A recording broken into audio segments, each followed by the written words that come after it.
ఎక్స్‌ప్రెస్‌కి స్వాగతం. వైశాఖ పౌర్ణమి సందర్భంగా కోటప్పకొండలో ఉన్న త్రికూటేశ్వర స్వామివారి ఆలయంలో త్రికూటేశ్వర స్వామివారికి లక్షమల్లె పూల పూజతో పూజ చేశారు. ఇలా లక్షమల్లె పూలతోటి ప్రతి సంవత్సరం వార్షికోత్సవంలో భాగంగా వైశాఖ పౌర్ణమి రోజు చేస్తూ ఉంటారనమాట. మహాభారత కాలంలో అంటే ద్వాపర యుగంలో కురుక్షేత్ర సంగ్రామం జరగడానికి ముందు కౌరవులపై విజయం సాధించడం కోసం అర్జునుడు వైశాఖ పౌర్ణమి రోజు మహాశివుడిని పూజించారట. పరమశివుని పూజించినందువల్ల శివుడు ఆనందభరితుడై అర్జునుడికి పాశుపతాస్త్రాన్ని వరంగా అందించాట. అలా పాశుపతాస్త్రాన్ని వరంగా పొందినందువలన అర్జునుడు కౌరవులపై యుద్ధం చేసి విజయాన్ని సాధించాడు.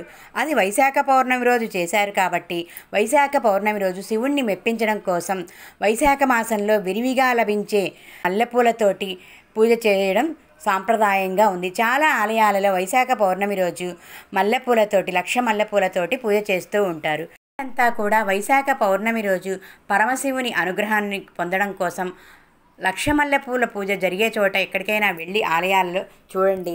వీలు కాకపోతే మీ ఇంట్లో ఉన్న పరమశివుని విగ్రహానికి కానీ పటానికి కానీ కొన్ని మల్లెపూలతోనైనా పూజ చేయడానికి ప్రయత్నం చేయండి.